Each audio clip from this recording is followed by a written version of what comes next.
Kids these days, what are we going to do with them?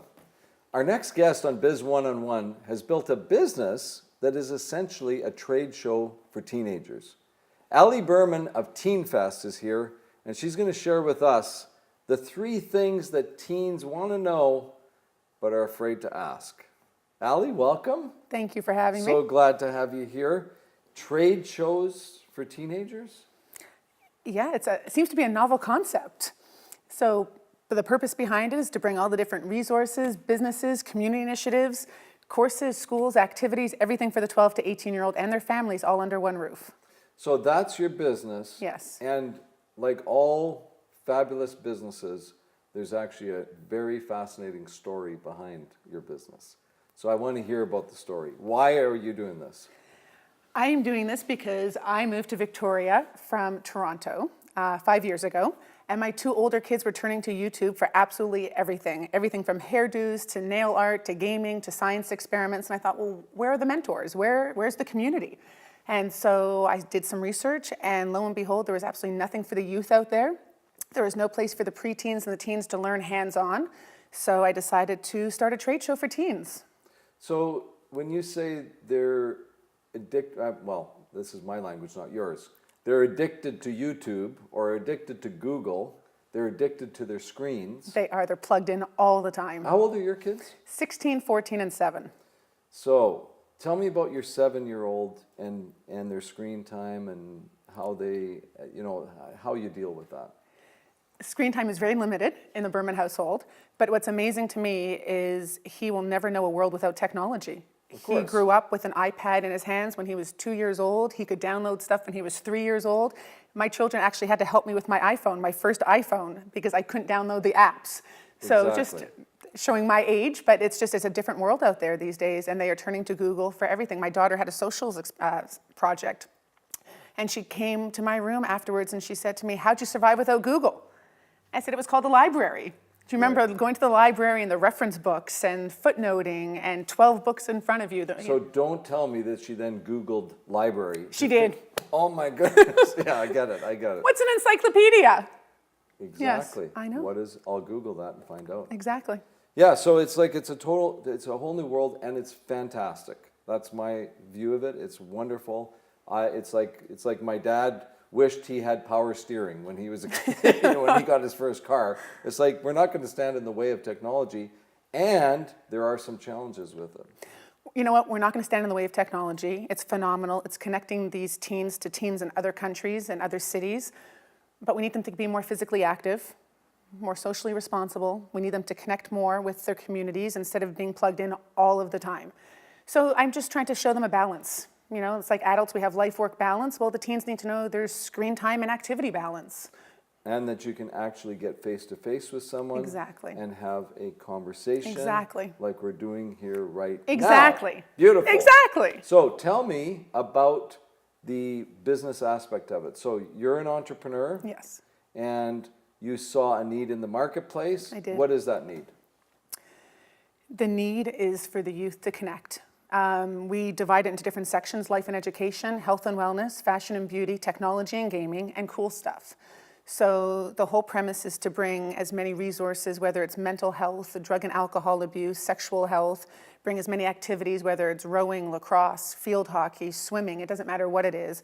But we want these youth to find things that resonate with them. We want them to find something or someone who can actually help them along their career path. There may be a future entrepreneur out there and they have no idea how to get started.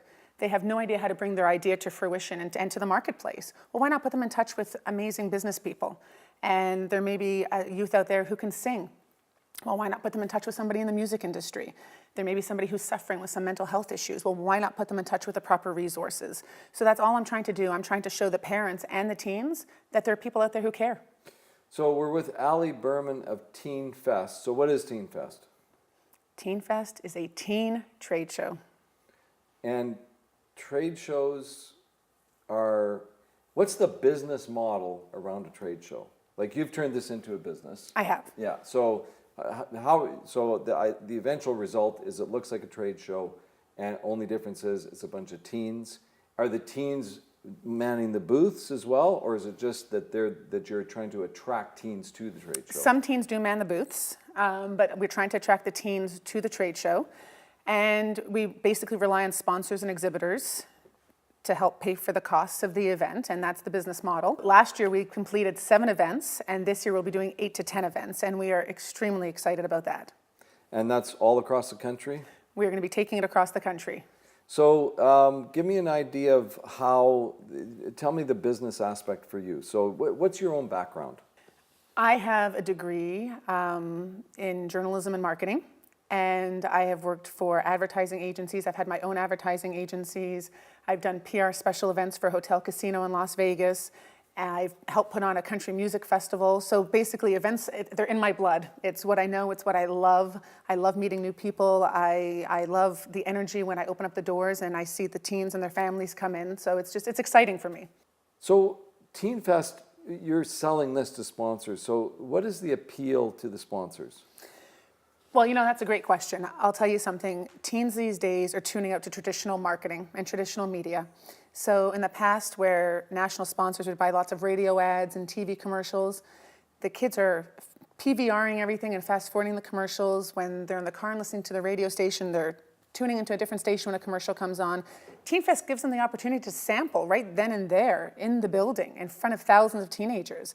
It gives them the opportunity to have exposure in these communities to sell their products, sell their devices, see what the teens want, and it's just a great opportunity for them to actually be in the forefront of their future consumers. So describe for me your most successful event last year and tell me some stories about what happened. Well, Victoria is my hometown, and that is always the most exciting event for me because I know quite a few of the people who are there, obviously. And the teens come in and they tell me they've been there for the last few years and how much they look forward to it every single year. And I have parents who come up to me and tell me they wish this was here when they were a child. And the parents, the teens, they all find something that resonates with them. The Teen Talent Contest was a huge success this year. We actually had one of the high schools bring out 14 dancers, and they stay all day long. They go on climbing walls, they go on bungee runs. Every booth is interactive and engaging. We have driving simulators, flight simulators. They get to try new activities. So it's a phenomenal event. So what's the target? It's teens. 12 to 18. 12 to 18. So do you have to show ID that you're 12 or that you're not 19? Or sort of give me the overview of who's coming. Typically, we get the 10 to 16, 17-year-old. We get a lot of parents who are curious. We get a lot of caregivers and youth workers. And it's an environment for everyone. We call it TeenFest, but really it's a family-friendly event. Now, Facebook used to be a cool thing until all the parents got on Facebook. Yes. And now the teens have all started abandoning Facebook, or they've all left. They have. Okay? So what about that for TeenFest? Is it still cool for the kids if there's a bunch of parents there? It is. Typically, the venues are 25 to 65,000 square feet. So I say the teens can go one way and the parents can go the other way, and the two can meet in the middle. So that hasn't been an issue. That has never been an issue. And how do you market it to the teens, and what's been the response like? I take it you're using social media to market it. We use traditional media to reach the parents, typically radio and print. And the teens are now on Snapchat and Instagram. So we are on Snapchat and Instagram. We're still on Facebook. We're on Twitter. We hit them from every single angle we possibly can. So what's the vision for TeenFest and for you as the founder and driving force behind it? Where is it going? I would love this to be in every single city and every single town across North America, even international. I had a conversation with someone in China just a couple of days ago who would love to bring something like TeenFest there for the youth, because no matter where you go, the teens are all the same. They all need to find out what's in their backyard. They all need to find out what resonates with them, and it doesn't matter where you are. So the goal is to take this worldwide. And practically speaking then, a TeenFest event is what, a one day? Is it a weekend? I guess it could be flexible. And is the idea that there'd be one a year in each city, or how's it shaping up that way? Yeah, typically it's one a year, and we do Saturday events from 11 until 4:30. My very first event, I opened the doors at 9:30 like every other trade show, and lo and behold, it was all the parents and caregivers and educators, and about 11:15, all the teens started rolling in. So I realized that they sleep in on Saturday mornings. So it's Saturdays from 11 to 4:30. Awesome. Now, we promised to tell our viewers what are the 3 things that kids want to know but are afraid to ask about? That's a very interesting question. It just so happens I just had a van full of teenage girls, and the most prevalent question was, what really happens to us after high school? And they want to know how much things actually really cost. They want to know if they'll ever be able to find a job that they truly love, because they hear their parents complain about working all the time and how hard things are. And I truly think that as adults, some of us fear getting older. And I think the teens these days truly fear what's behind door number 1 when they leave high school. Right. Where do I go? What do I do? How much is it going to cost? And they have all these fears and insecurities, and they don't know who to ask and where to go. So that's number 1.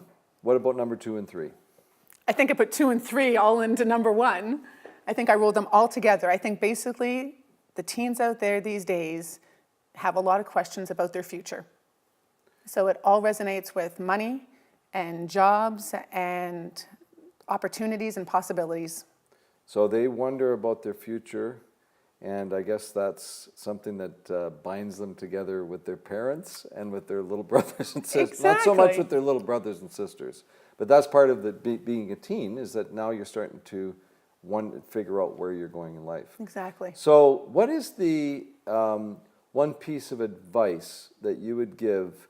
Like you've got a successful business rolling out here across the country, and you've had businesses before. Yes. What's your advice to a teenage girl like you, who maybe thinks they would like to, like, you must have had a yearning as a teen yourself about doing your own thing.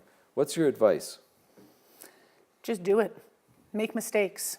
The only way you become successful is to learn from your mistakes and just try.